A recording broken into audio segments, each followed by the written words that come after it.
team ban. Alright guys, and we are back for game 2. Oh man, we're already in the banning picking phase. Awesome. That was a real short break, so good. We're back. If you guys are just now joining us, this is game 2 of the Play RaidCall Dota2 Cup. This is the second one, number 2. Sponsored by RaidCall, MSI, Steel Series, and Azo. This is Counter Logic Gaming versus xGosu. Or actually, vice versa. xGosu is now on the Radiant side, and CLG will be on the Dire. CLG lost game 1. They had somewhere at one point they had a 14,000 lead. But xGosu with some great team fights, really great picks all around. Just like Blitz was saying last game, they didn't panic and they executed very well into the mid game, and they came back. So xGosu taking the first game 1-0 right now. And we are going to head straight into this game. We already got bans coming out. We got Chen, Invoker, and Leshrac being banned out by xGosu. And now Lycan, Furion, and we're waiting for the final ban by CLG. 5 seconds real quick, guys, while we're doing that, I just want to give a couple shoutouts. First of all, we're doing a couple of beta key contests, if you guys don't know. One of them is on Twitter. We ask a question. I think today and tomorrow are going to be the last ones. But we ask a question on Twitter. First person to respond with an answer wins a beta key. So if you have it, follow us on Twitter right now. We are going to be posting it very shortly. I figure I'd let you guys in on that little secret. And so yeah, get a chance to win a beta key. Awesome. So follow us on Twitter. Also, like us on Facebook. We got another contest going on there. We actually just gave away 10 beta keys. Once we hit 150 likes, we gave away 10 beta keys to 10 different random people. And so a whole bunch of people are excited about that. We're going to be doing another giveaway at 500. So if half of the people watching the game right now go and like us on Facebook, we'll be forced to do another beta key giveaway, like right away. Like, we'll have to, like, spam Ice Frog for beta keys and be like, holy shit, we hit 750 viewers, we need beta keys right now. And, so yeah, if you guys do that, we've got 1,500 viewers on the stream right now, so big shout out to you guys. We're also paying attention to the chat, or I'm trying to, as much as I can. So, I know it's a little bit of pain in the butt, having to make a profile and everything in order to talk to people, but, we are here, we do listen, so, join us there. And also, let's see, tomorrow is going to be the finals. They did a little switcheroo on us, and we're going to have the finals tomorrow. And the prize pool, which is first place, is 500, and then the MVP gets a backpack. Now, how they decide the MVP is actually you guys get to decide. Facebook.com/Fnatic. That is how, after the finals, they're going to have a little dealio up there, and you're going to be able to vote for who was the MVP. So you get to decide who that is, as well as they're also going to have a pretty sweet t-shirt giveaway. That's going to be going on in the raid call. Tomorrow they have their own channel and they have their own thing. So definitely check in with us tomorrow. Tune in not only for the finals, but also some giveaway stuff. But yeah, I think that's all the whoring that I'm going to do until let's go ahead and talk about this game. We saw Darkseer being the final third ban for CLG. Enigma being first pick. Interesting. Brewmaster and Sand King being picked up by CLG, and now Beastmaster, Vengeful Spirit, they're 2-3 for xGosu, and CM being picked up for CLG. Blitz, what do you think so far about the lineup? I mean, if you'll notice, they have 3 identical heroes from their last game. They're not going to be able to get the Leshrac, but I mean, if you'll look at xGosu's lineup, it's almost identical to what you saw, and they really like running this lineup. I mean, I wouldn't even be surprised if they went for a tiny pick again. At the same time, CLG, this time, they're saying, okay, we're done with that split push farming thing. It's time to go for team fights. And this is a team that is experienced. They've been together for a lot longer than xGosu has, so I think they're going to try to play into that advantage. I'm a little surprised that if they won't pick any sort of hard carry, and I mean, if you see xGosu just ban that Pycat anti-mage, at the same time, how many times do you see respect bans like that, a Morphle and a Tiny taken out? Like 2 heroes that make Korok famous.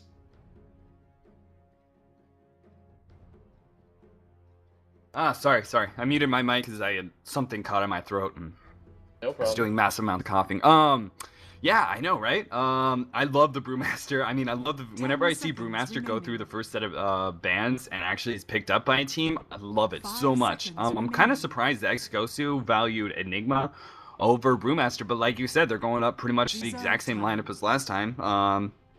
Maybe we'll see Tiny pick up. We see Animage and Windrunner being banned out by xGosu. So once again, they don't have that. They already have their side solos, so they don't have to worry about that. So they take away the Windrunner away from CLG. And then Morphling and Tiny being banned out by CLG. So again, we're not going to see that Tiny pickup. And no Morphling. Which, Morphling is another hero which could work kind of well with xGosu, sort of team fight orientated. He does do very well in the laning phase, and also has the capabilities to scale into the late game, whereas last game they didn't really have that so much. I mean, I was very surprised. I mean, every single time Tiny picks up that Aghanim's, it's just, I don't know, it's a surprise to me every single time. I'm just like, look at all the damage he did, and I'm just like, how did that happen? And that happens every time. Even if you see 10 games in a row, I'm just like, what? How is Tiny doing so much damage? We are going to see Lone Druid pick up, so we are finally going to see him picked up. Was he banned at all last game? If I remember correctly, I don't think so. I'm like, Yeah, I didn't think so either, but I just sort of figured since he wasn't in the game that he must have been banned out. And honestly, I don't know how you feel about Lone Druid, but I really think he's one of the strong heroes. Not necessarily like, I don't think he's Brewmaster sort of first pick sort of style. I don't think he deserves that, but definitely in the second set of picks, you'll often see him banned out in the second set of bans a lot. I do think he's strong enough to, to merit definitely being picked up and not being ignored completely. But I don't know. What is your feelings on the Lone Druid? I think he's fantastic. But I think he can warrant one of the first 3 picks. And he's one of those heroes that doesn't require a ton of farm, and it's pretty easy for him to get farm in lane. In the long lane, because you can just send the bear to scout for you for potential ganks stuff. I mean, I'm a really big fan of the pick. I'm a little surprised that they also picked up the essay. I mean, again, that pretty much tells you what one side is going to do up to the other. CLG is now going to be the aggressive team, whereas xGosu is going to... I mean, they still have a ton of team fight with the Venge, the Enigma, and the Beastmaster, but they're going to rely a little on hard carry as a fallback, I think, in case what happened last game happens. But if CLG had, somehow played it perfectly, then at least this time they have an essay and a Lone Druid to fall back on. Yeah, I mean, yeah, I'm kind of surprised that they picked up both essay and Riki. But yeah, they definitely have a ton of late game. I'm just not sure how well the laning phase, I don't think that's going to go very well for them. And then the mid game, going into the mid game, unless they hit some really good black holes, I'm just not sure how well that's going to go for them. I mean, you're talking about Brewmaster, Sand King. It's just an overwhelming team fight going on TLG. And they do have, I mean, Panda isn't really a typical pusher. Well, now they pick up Death Prophet, so that's a big push coming out. But I was going to say, Panda just being able to initiate team fights and being able to tank towers and pop that ultimate and just be able to wreck team fights and then have 3 units to be able to hit on towers if necessary, if it comes to that. He's sort of a sort of semi-pusher, and just in the regards that he wins team fights and initiates them so well. But now that they have Enchantress and Death Prophet, they definitely have a lot of push. So really great team fight all around. Some really good push. I think Death Prophet's a great pickup. She's just gonna have to really watch out. I mean, that Riki could be gunning for her every single time, just doing so much damage. But at the same time, they are going to be able to pick up a silence, so that's going to be very helpful against almost every single hero on that team. Riki is going to be able to watch out for the AoE silences as much as possible. They are CLG once again going to go into the jungle full force, 5-manning it. Just in the off chance they do get to pick off someone, while xGosu is just sitting at their lanes, setting them up and sitting down, not really going into the jungle so much. Yeah, I kind of like the picks actually. The Death Prophet pick, it kind of synergizes pretty well with the Panda. One of the knocks on Death Prophet is that once she pops her ult, people just run away. But with a hero like Panda, once you blink in, clap, and then pop your ult, it kind of makes it a lot more difficult to do that sort of strategy. And if you notice, interestingly enough, Misery has replaced Smogolig, I think. I don't know if Smogolig had to go or anything. Yeah, so now we see Misery is going to be playing the Panda role that I think Smogolik usually would play. But so a lot of interesting factors we have here since, I mean, Misery is one of the most well-known players in Europe. Really, really good player. Yeah, I actually didn't notice that. And speaking of that, let's go top to bottom, left to right real quick. They have a ward behind the tower, but I don't think they're going to die this. Unless Mikey goes forward. If they block him out of the trees here, oh no, get in front of him. He doesn't quite get in front of him, but just the auto attacks are going to be enough. One more hit, there it goes. They pick up the first blood on Mikey. Great job doing that.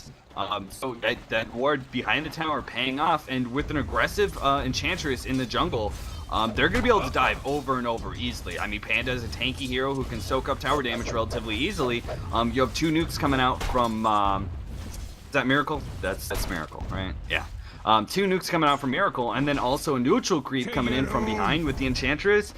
This bottom lane is going to be very dangerous, and I wonder if they're going to try and switch something up here. xGosu, Vegetable Spirit, looks like Riki are going to middle, so maybe they're going to have Solera go bottom as Lone Druid. I'm not sure if that's going to work out. So, I mean, Lone Druid is still going to have just as hard a time as the Riki Vengeful Spirit. I can see how maybe they value the Riki's farm a little bit more, but still, it's not like he's going to be doing very great up against Death Prophet either. I mean, her ability to just spam for farm and harassment at the same time is just kind of, you know, too much to handle. So I'm not sure what they're going to do with these lanes. Thought splits?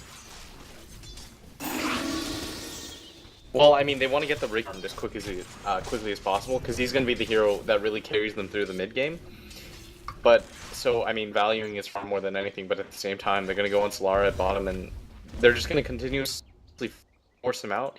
But if Solara is smart with his bear, he won't die. Whereas the SA, he can't really do much against this sort of aggressive dual lane. Like, if CLG decides to go on the SA, he can't really do much. Or if they decide to go on the bench, the SA can't really do much but throw up a cloud. Whereas Solara can just safely farm using his bear. So I think the lane swap is smart and necessary. Dota's not one of those games where you have to be stubborn and say, this is the way things are going to be. It's meant to be flexible and versatile. And I actually think this is going to work out for them, because SA and VS put out a lot of damage, and they can just kind of control the runes using VS with the dual lane and deny Loda a lot of farm. Yeah, absolutely. They're already almost going to take out the bear here. A couple more hits, and he summons a new one just before that. But still, he is taking a lot of damage. We're actually going to see a clap coming in from the Ursa. He does hit the slow. Great job. No stun coming out from the Minotaur. No mana left, but they do a lot of damage to him nonetheless. And we are going to see this tier 1 probably be pushed down fairly quickly. But the question is, can they just get enough farm on Enigma and on the Riki? You know, enough to be able to sacrifice both Lone Druid's farm and the tier 1 bottom tower. But yeah, I mean, like you said, Lone Druid is going to be able to do better in this regard. And I just got word, we actually just put up the 4th question on Twitter. So there's that little heads up on you guys. So if you want to win a free beta key, go there right now and do that whole thing. But yeah, I mean, look at the towers just getting beaten on. And at least, you know, Lone Druid, if he is near the tower, he can block with his bear and all that sort of thing. So, I don't know, we'll just have to see how if it plays out well for them in the mid game. Korok right now is level 3. Let's go over CS right now. Right now, Loda is 10-4, while Korok is 16-5. Korok picking up a lot of CS, and I'm kind of surprised. I expected Loda to be able to do a little bit better. Of course, it's hard being able to outlast hit a hero, melee hero, who does so much damage to creeps, like Riki does. I just expected him to be able to swarm and harass a little bit more and pick up a lot more CS that way. Maybe not prevent Korok from getting CS, you know, very hard, at least, you know, in the beginning. Maybe once he gets his bottle in level 5, after that, he should be able to spam him out. But I didn't expect him to really lose the lane as hard, CS-wise, as he is. Right now, Sand King atop is 18-7. Well, of course, poor Beastmaster. I mean, you're going up melee v melee. When you're talking about Caustic Finale, that's just rough. So Beastmaster right now only standing at 11-2. We're going to see the popped haste, and unfortunately, Vengeful Spirit is not close enough, and of course, Beastmaster is definitely not level 6. So they don't get to pop off that. Meanwhile, CLG kind of setting up for a potential gank in middle, or maybe on the Enigma. They're just going to full-on man up and take away the easy creep camp from him. They're getting kind of aggressive here when they knew that Beastmaster was topped with the haste. I'm not sure if it's going to pay off or not. They might be able to hit a stun on XP. Korok is very, very low, but they're going to be able to pick up him easily grabbing the Crystal Maiden. So not paying off for them. And last hit Magic, both of them are very, very low. But it doesn't matter. They didn't go down and they picked up kills. So very well done. Now Brewmaster with Phase Boots is just able to basically mano-a-mano on this lone druid. Anytime he has Phase Boots up and wants to try for it, he could just speed up and try and hit a clap, and Solera has to back off, especially with the tier 1 tower down. So nice little influx of gold so far for CLG. Yeah, CLG, I mean, once again, they're slightly ahead again. They've taken the tower really... There wasn't much that xGosu could do. They kind of conceded that tower was going to be taken down. At the same time, I mean, it really depends on how the mid-game's going to go for them. They don't have as much team fight as they last game because they're relying on the lone druid and the SA to carry them into the late game. So it's going to be interesting to see if CLG can just push out and win. Because if you'll notice CLG's lineup, like past the 30-minute mark, it's going to get progressively less effective. They don't really have a hard carrier or Riker. All their damage comes from their ultimates, and they're really, really high CP ults. Like Death Prophet's ult is 100 seconds yet. Last hit Magic's gonna go down. Nice little Cyclone on the Syllabear as well. Last hit Magic teleported bottom because Syllabear was getting dove, but unfortunately that just means they turned around on him. If he just canceled the teleport, that would have been a nice little play, but they do pick up that kill. So nice job there. Yeah, and as I was saying before though, CLG is going to rely on their high CD ults to really do their damage and their team fight. So if xGosu can kind of just bully past that, then they should be okay. But I mean, at the same time, it depends on how well CLG plays the mid game. It's kind of like the onus is kind of on them this game to do something. Mm-hmm. What I really like, what I admire about xGosu's lineup is a lot of times, personally, when I scrim, I really value the laning phase. Maybe that's just because I'm a support hero, but Solera does finally go down to the wombo combo. Misery, Ake, and Miracle dive the tower. We're gonna see a teleport actually in coming in from Beastmaster. He does have his ultimate, and Ake might be caught out here. We're gonna see maybe no teleports in to middle right now. Vengeful Spirit might be able to come off as well as the Riki, so this Enchantress is probably dead unless she pulls out some serious jukes here. Oh man. It's nice job. Very well timed. She's going to run through the creep wave without getting seen, hopefully, and is going to get away. Very well done. Really great jukes by Ake. Very well done. Anyway, going back to what I was saying, I really value the laning phase. Maybe that's just because I'm a support player. But every single time I watch xGosu, they don't really have the strongest lanes. A lot of time they lose the laning phase, you know, kind of hard. But they pull through very, very excellently. They don't throw their lanes. I mean, they know they're down, but they still, you know, pretty much muddle through. And, you know, even if they don't, even if they are supposed to lose the laning phase, they don't lose it hard. You know, they don't throw away their lanes. They don't give away extra kills or anything like that. They just lose the CS, and they're content with that. I get over a little bit of trouble. Yeah, throwing the stunt to Beastmaster ultimate, that's no good. So completely caught out there, trying to take the tier 1 tower at top, and that gets denied by Painted Gold.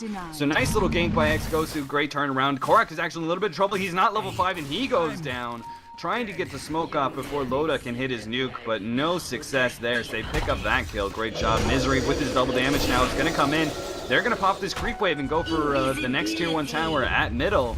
And this could be the last tier 1 tower. I don't think xGosu is really able to defend this at all, especially with double damage on Misery and his ultimate up in 15 seconds. They just can't really do anything about this tower. Radiant's middle tower is under it. Radiant's middle tower has fallen. Again, see CLG being the Xer. I mean, they kind of have to with the lineup they have. But as I was saying, xGosu, what their strength really relies on, it's not really the laning phase, but it's their ability to not get picked off in their team fight. Misery in a little bit of trouble now with no ultimate. Oh, GG, nice smoke combined with the entangle from the bear. That was just a great entangle. Very lucky.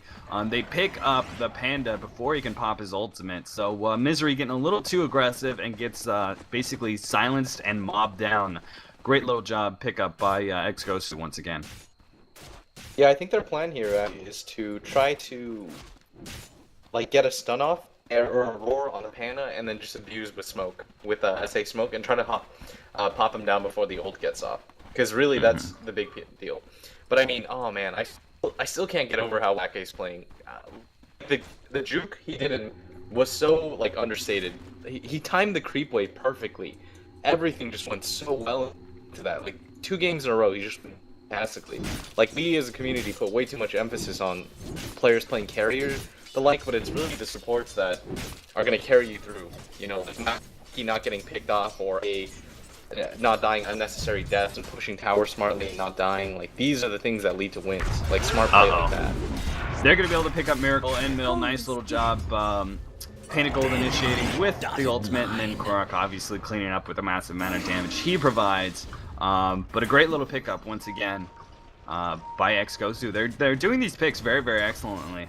Even if they didn't need Enigma there, Enigma was there. Now they're ready to maybe push in the tier 1 tower. They do ping it up, and with Enigma level 3 Eidolons, they had a chance maybe to be able to do a little bit of damage, but as it stands right now, Loda being level 8, he's just able to spam down waves and defend towers that way relatively easily.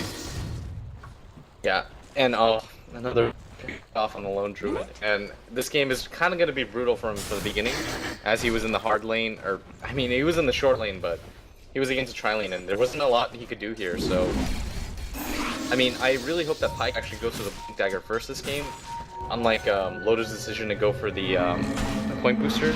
And Pycat's playing a little bit of a risky farm build. If you'll notice, he doesn't have a single level of Sandstorm. So he has to be really controlled with how hard he decides to push up. And I want, can you bring up the gold grab for a second? Absolutely. I just want to see what the different Children is. And yeah, the Dire has a pretty decent lead. If you'll notice, the Venge still doesn't have her boots. But at the same time, she's only died once, so things aren't going terribly for her. This is what I was talking about ports not being picked off often. Like, this is what's necessary for games to be won.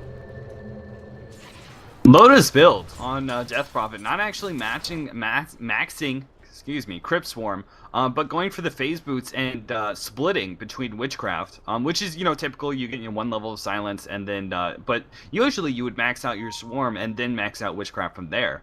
But I like what he's doing, especially since movement speed is so incredibly important against Ricky Cloud. Just being able to pop the extra little bit of movement speed from Witchcraft, and then on top of that, being able to pop phase boots, he's able to get away from Ricky, as he just did at bottom. Cloud was pretty much nothing. He took a couple hits, which he's tanky enough to do, and he was just able to phase boots away. So I like that. I mean, he's going to be able to farm anyway, and an extra level in Crypt Swarm isn't really that big of a deal. It's only an extra 50 damage. I never realized that before, and actually, it goes up by 75, and then at the very last level, only 50 damage increase. So I like that by Loda. I think it's a smart little play. It's just a little bit of differences, you know. An extra 4% movement speed could help you dodge that one extra hit, you know. And I like that. I like to see those little things. Yeah, it also decreases the cost, the cooldown by one second per level. Mm-hmm. And I suppose that ultimate is going to be really important. So getting the extra, you know, that one extra ghost is going to be really, really important.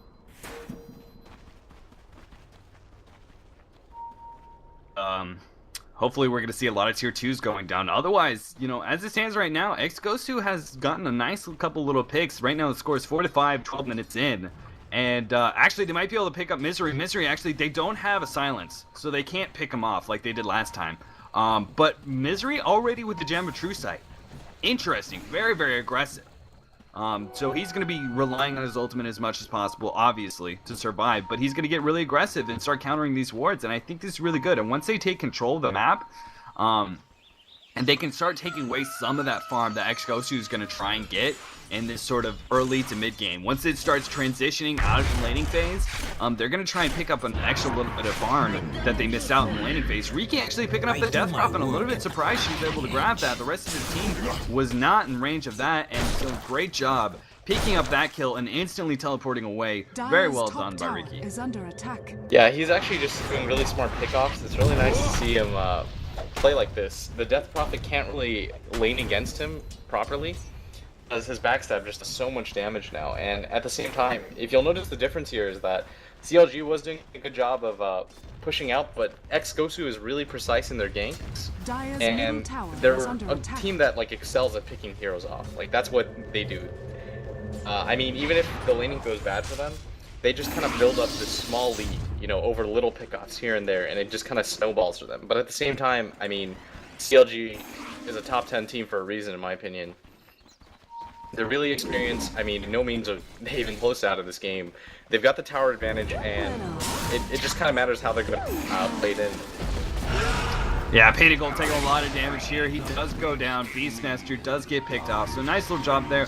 I don't think anyone else is going to be picked up here, but CLG can start pushing in. Brewmaster, excuse me, is going to be coming in. And they're going to try and force this tier 2. I think that's going to be smart with Loda now at level 9. He has his ultimate up. They can try and do a little bit of damage to this tower. Maybe even take it.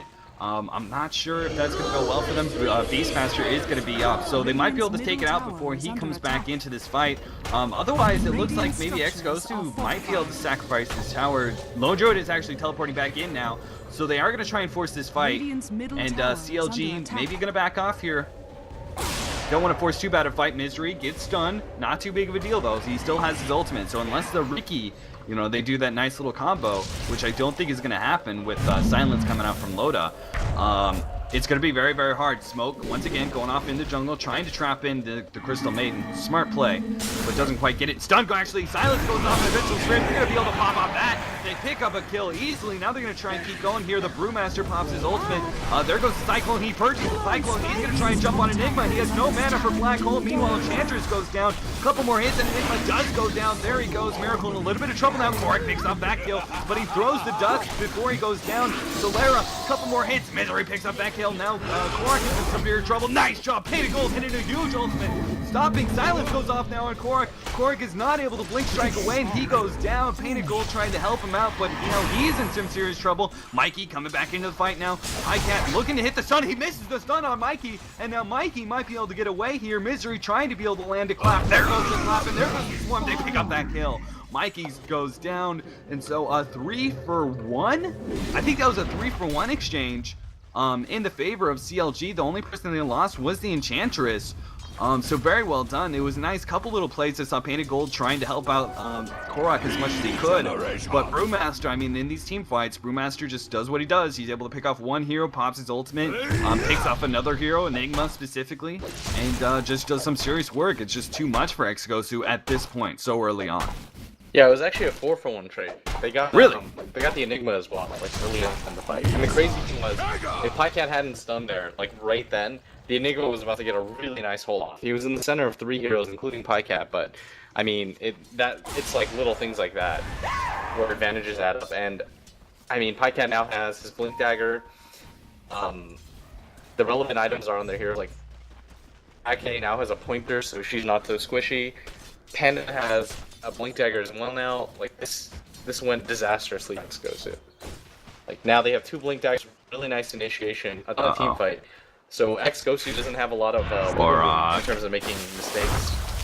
Miracle trying to get away now. Painted Gold does has an ultimate and axes. He's just going to throw the axes. Great job picking up that kill. Stopping the ultimate. Not want to waste it. It's a low cooldown spell, but, you know, they might need it in the next 80 seconds. We're going to see maybe a push in by middle. They lost the Crystal Maiden, but that's really not that big of a deal. She is holding the dust, which I wonder if they... Oh, they still have the gem. Never mind. Gem still on Misery. That's such a great pickup. I mean, with all the team fights that are forcing right now, the Blink Dagger, like you said, level 11 ultimate, they're just going to be crushing these team fights. Lone Druid is trying to pick up whatever farm he can right now, but, you know, the laning phase just didn't go so well for him. Pycat jumping in with his Blink Dagger, opting not to stun, though. He sees, he recognizes he's a little bit of trouble here. They pick up the tier 2, though, and do not pick off Pycat at all. Loda actually popping his ultimate, doing a little bit of damage all by himself to this tier 2 at top. They know that Riki is bottom along with Enigma, so they can get aggressive with this. They're going to trade tier 1 for 2 tier 2s, it looks like here. Obviously not the greatest exchange, but they do need to get some sort of gold lead. They can't really force these team fights as it stands right now. So they are going to see this tier 2 going down. Loda's ghosts do drop, but it doesn't matter. They pick up that kill anyway. And Death Prophet is just going to get tankier from here on out. Vanguard, Phase Boots, and now from here on out, we'll have to see what he picks up. Real quick, do you like Vanguard to see on Death Prophet? I know a lot of like, especially since that nerf that happened to Vanguard. A lot of people don't really like Vanguard, just pretty much ever. They like to see, you know, Bloodstone more often. What is your feelings on Vanguard now? It's one of those, I mean, it's a mid-game item. It's one of those really cheap, tanky items that Death Prophet needs. So, I mean, this kind of tells you that they're not trying to play into the late game. Bloodstone is one of those snowball items where you get the last day magic to go down as well. But yeah, Great Bloodstone is one of those items that, you know, you parlay into the late game. Your mana regen is so high and everything, but right now he's just grabbing the Vanguard for the mid game fights, and I think they'll actually try to rush here. Maybe. Is that what they're lining up to do? Yeah, I really like the Vanguard pickup since he's going mech. He's like just completely going all in for the mid game. He's gonna get the mech for his team. He's not gonna invest into Bloodstone at all. And pretty much, I mean, once Brewmaster gets the Agnams, I mean, you know, that's still another step they get to hit. So they have, you know, some viability. They don't have to rely on Death Prophet to go into this late game. They still have an Agnams that's going to be able to pick up on Brewmaster. That's going to be a huge pickup, as well as level 16. Pycat doing a little bit of work at the top, hits a nice little stun, blinks away. He's just trying to prevent the tower, delay the tower as much as possible while his team takes Roshan. So they trade tier 1 for Roshan, and Death Prophet actually picks up the Aegis. Now, ideally, you know, really, Death Prophet isn't the ideal hero to have an Aegis unless you bait her out. She goes down and then she pops Ghost when she comes back a second time. But she's still decent, like, you know, she has the levels. Obviously, you're not going to rely, so you don't want Misery to have it either, because, you know, he has that ultimate to rely upon. So it's just sort of lesser evils at this point. It's, you know, not the best hero to have it, but still the best in this situation, I guess. Yeah, definitely. And it looks like CLG is, I mean, the Aegis, they should actually just like push out really hard now. They have a mech on their hero, they have an Aegis, they have the Blink Daggers. There's not much they need. I mean, I guess they could wait for Misery to get an Aghanims, but they're not going to do that. They're just going to, they have like the mid-game team. They have like the perfect mid-game team. They have a DP, an SK, I mean, an SK, like once a BKB comes into play in a pipe, he gets significantly worse. And a mech, so I mean, but they do have the advantage now, so they're gonna try to press it here. There's no more two pushing. I think they're gonna go for Rack now, from the way it looks. I like the way they target the it bear for so them to heavily. take Whenever they have the opportunity to catch the bear out, they do a lot of damage to him and force the Solera to pop a new one. So that means it's on cooldown. I like that. It's just those little things like that where, you know, if Solera goes down, it has to buy back or something like that, or the bear goes down again. That's a serious loss.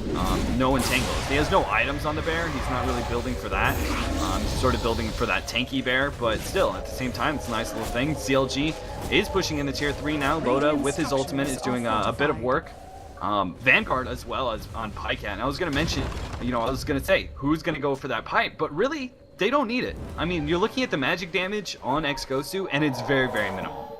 And so, like, they don't really need that pipe. They just went straight for Vanguards, both on Pycat and Loda. And I like that. I kept looking at all the heroes and going, who's going to get that pipe? But really, they don't need it. Ghost Scepter being picked up on CM, I like that. Trying to dodge that Riki as much as possible. It's just a little more survivability for her. I mean, she has the money for it. So, I mean, they have all the relevant items. I mean, they're really strong, but it looks like they're just going to try to gank Korok and split push again. But they're not going to find him. I mean, Korok is playing really smartly, really defensively here. He's really squishy, only has 900 health, and he should die relatively quickly if they find him here. And, oh, are they going to catch him? Misery definitely sees him with the jet. Nice little silence coming out from Korok. Great cloud.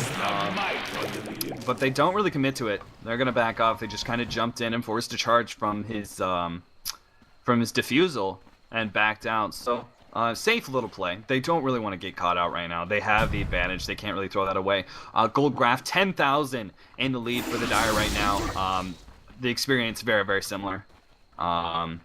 But as it stands right now, I mean, we're just looking at those last little items. Ake is going to go for that Aghanims, so that's another item that they can pick up. Ake is finally going to be able to do some actual work when it comes sort of the mid to late game. Once he has that Aghanims and some levels, Riki's actually in trouble once again. He's going to go down here unless the cloud saves him a bunch. He tries to blink strike to Solera, but does not get it off in time. The evasion just not working out for him from the cloud. He goes down, and now we're going to see another push coming in. Loda with his ultimate at level 13, max Witchcraft and level 2 ultimate is going to do a lot of work here. They still have the Brewmaster ultimate as well.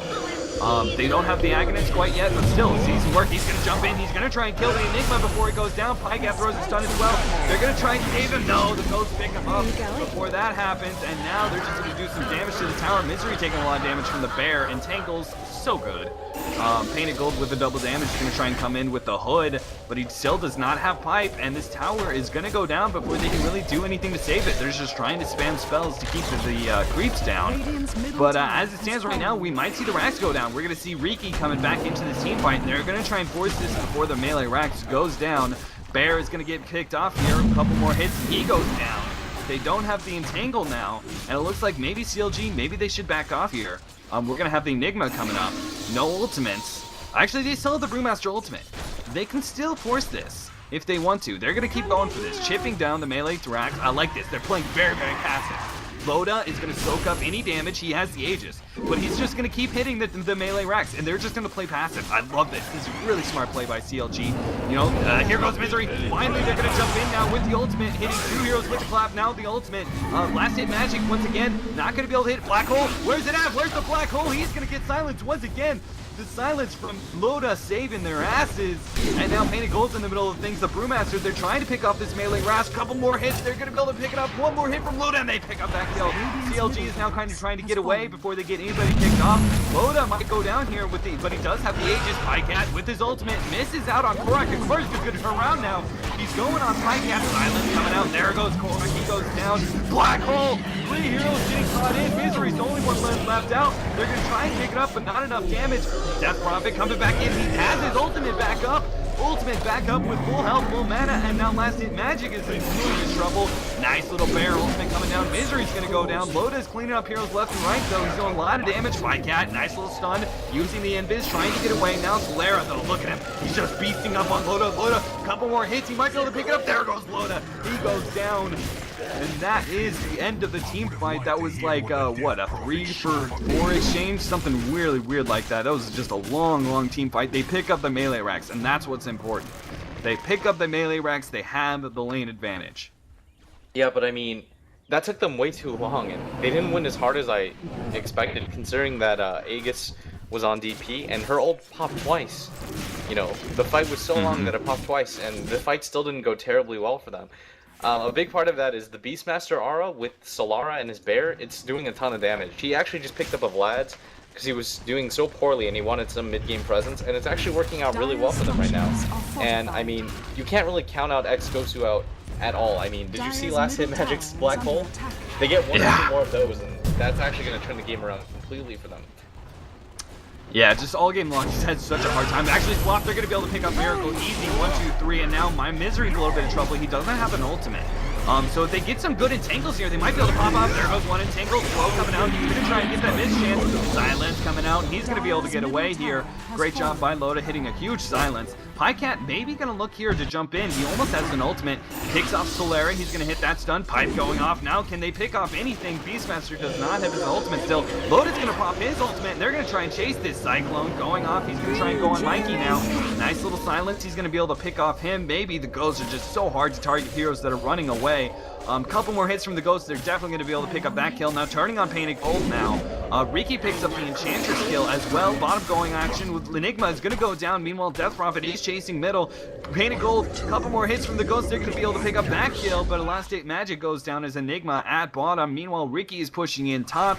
He's going to try and do a little bit of damage to the tower, but Death Prophet ultimate is going to be down for this upcoming push. He just hit level 16, and that's great and all. Brewmaster, excuse me, is going to be able to hit his level 16 fairly soon on top of an Agonist. But really the time is approaching. They really have to start ending this game before Korak gets a little bit too strong.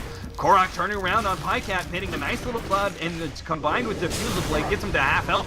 CM hitting a big ultimate. What a play. Pycat's going to combo with his ultimate now. Solera, one more hit, and they get it. They pick up the Solera kill.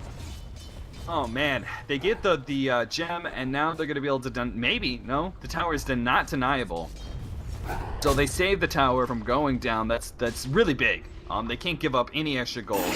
And taking down Solera was very big. I mean, he's just so tanky. With that Vlad's combined with that aura, like you were saying, he was just able to man up on Death Prophet that mid-team fight. And he's just so tanky, he didn't care about Ghost. And the lifesteal was helping prevent a lot of extra damage. Just the damage over time provided by him of the aura, and then just his natural tankiness. He's able to soak up a lot of CLG Ghost damage coming out. We're going to see Ghost Scepter being picked up by Death Prophet. So again, just trying to dodge Shariki as much as possible. And if once you're able to get out of that cloud and get away from him, because naturally you just normally have to run away, especially if you're a spell orientated hero, you have to get out of that cloud, which you take a lot of damage.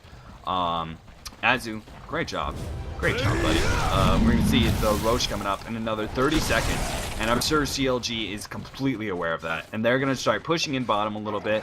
But once the opportunity is available, they can also take that Roche on. We're going to see Misery with an Aghanims now. Once he picks up that level 16, that is very big. It's just so much damage coming out from that. Yeah, it's kind of really necessary too, because like these fights, they're going okay for CLG, but they really need to make a dent now. I think for mid, xGosu felt that they had to do something, and they overextended a tad, and they got really unlucky because they didn't get a single root on Panda until late. But at the same time, you know, like CLG has to do something. Like they're playing really well right now, but they don't have the heroes to carry them into the late game, and we're rapidly approaching that point where the effectiveness of the heroes is going to go down, and the aura strat that xGosu has with the BM, the VS, and the Vlads that they have. I mean, I don't know if you noticed that, but it's working out really nicely for Korok to do damage. Oh yeah, I mean, anytime you combine those two with a nice little sort of hard carry, it's amazing how that hard carry can come into the mid game so strong. Like normally you wouldn't see Solera being able to do so much considering the lack of farm, but because of those aura stacking, like you said, it's just amazing how much damage he can do without the items. We're going to see him trying to go for Assault Cuirass. He has the Hyperstone, and I think it's a really smart play. I mean, just making Solera tanky as possible. Normally we would see a pipe, you know, being picked up, actually pipe on Beastmaster. Forgot about that. Anyway, you know, that sort of lone druid sort of grabbing those tanky items. Instead of going for that sort of Radiance build, just go for the other tanky sort of anti-push, just being able to take out damage build. I think this is really smart, especially obviously the armor being able to soak up so much damage from Loda. That really limits Loda's time to be able to dominate. He hit level 16, so he's kind of maxed out. Misery is kind of maxed out as well once he hits level 16. Like you said, the time for them to win is right now. You know, there are only so many steps that they're going to have. Level 16 on Brewmaster, level 16 on Zanking was actually just picked up. But those things, level 16 is pretty much their endgame. That is really when they start scaling off heavily. So yeah, they really got to win right now. Age is going to be able to pick up Roshan. That is only that's only the second Roshan, correct? So we're not going to see Cheese. Nope, but at the same time, that should mean more or less, I think they'll wait for Misery to just like quickly jungle, get 16, or maybe even just spam down the wave by himself. He really needs level 16 to really get the effectiveness of his ult out. At the same time though, xGosu, they are down to Rax, but it's not the worst thing in the world. The lanes are all pushed out, Korok is actually pressuring top, and the pipe kind of counters what Pycat has so far. If he can get a nice Veil off, it'll also counter the pipe, so it's kind of like a ring around the rosy, but it really depends on how well Pycat is going to have to play here. Like, he's the hero to watch right now. Brewmaster is jumping in. We're going to see a swap coming in. Mikey trying to save the Beastmaster. He goes down, but now Painted Gold is going to be able to come back in with an ultimate. Lodo doing a lot of damage. They're going to pop the Enigma. Enigma trying to get out. He's trying to get away so he can hit a nice black hole, but the Pandas are just doing too much. He can't do anything to the Pandarans. And now Loda's doing so much damage to the tower. They're going to be able to pick up that tier 3 Solera. Half health, he's going to have to heal up now. Korok coming in, popping his BKB. He's trying to get out now. Beastmaster is going to go down here. There he goes. And now they're just trying to get out. They're trying to save what they can. We're going to see Beastmaster coming back in with the buyback. He still does have... No, he doesn't have his ultimate anymore. And he might go down here before Korok even comes back into the fight. They're going to try and chase him a little bit. Solera taking so much damage. Vycat coming in with his ultimate and the stun. Great job. They pick up those 2 kills. And Korok and Vengeful Spirit, the only heroes left. Ake even doing some serious damage with Aghanims. Nice little swap by Mikey trying to dodge. He knew he was going to go down. And they do pick up a counter kill in that regard, but really the racks go down at bottom. The melee racks is dead in middle. They're going to be able to pick up the range racks if they just go middle. And 2 racks down is just really hard for xGosu to come back unless they are able to pick up some sort of picks here from CLG once they start backing up. Unless they're able to pick up some sort of picks and start pushing in, 2 racks is really just too hard to come back from. It's possible. It is possible. And a team like xGosu is definitely, if anybody can do it, they can. But it is going to be a very, very uphill road from here on out. CLG is just going to be able to camp at top and do chip damage to the tower while middle and bottom push in all by themselves. So we'll have to see. This next team fight is obviously going to decide the game, and really it's the deciding factor for xGosu. If they lose the fight, they obviously lose the game. If they win the fight, it doesn't mean they win by any means. It just means that they have a little bit of reprieve until the next team fight, and the next team fight, and the next team fight. And every single one is just, if they lose it, they die. If they win, you know, the game just keeps going at this point. Yeah, I mean, for xGosu to win, they have to defend this, and they have to defend it like really well. As in, they have to trade like 4 for 2 at worst. Otherwise, CLG is just going to camp down there, and they're just going to do a little damage at a time, and the other 2 lanes are pushing in so hard. And they pick off a hero here. Mikey's in some serious trouble, but Korak is going to back out straight away. He's not going to be able to defend Mikey. I don't know if they're thinking they were going to try and pick up some sort of pick-off there. They forced Lodo to use an ulti. So as long as they can get out... Oh, no. Last hit match is going to get caught out here with the slow, and with the ghost is going to be way too much. Pandaren ultimate does get popped. They're going to be able to pick up that kill easily. And the Cyclone as well on Beastmaster, purging it down, and now going to just mob him down. 1, 2, 3. Ake with his ultimate as well. Going to be able to pick up that kill, and that is going to be GG for xGosu. GG is being called out, and so a 1-for-1 right now. CLG picking up game 2 after losing game 1 to xGosu, and we're going to go into a 3rd game, which is excellent. I love it. CLG going to finish off the tower, and we're going to move on to game 3 here, guys. Winning. Look at the gold graph, a little over 15,000. Very well executed push strat. Very well done by CLG. And we're going to move on to game 3, guys. Wow. Excellent play by CLG. They had an advantage early, and this time they capitalized on it. They never let xGosu come back. I thought there was a little period of time where xGosu not necessarily had an advantage, but they had the glimmers of a comeback. But, I mean, CLG just played this game really cleanly. I mean, you have to hand it to like all their players top to bottom. Ake played fantastically. The CM Miracle did a really good job of never getting picked off, using all of her spells efficiently. And I mean, Pycat, Loda, and Misery's played, it speaks for itself. They just did amazingly well.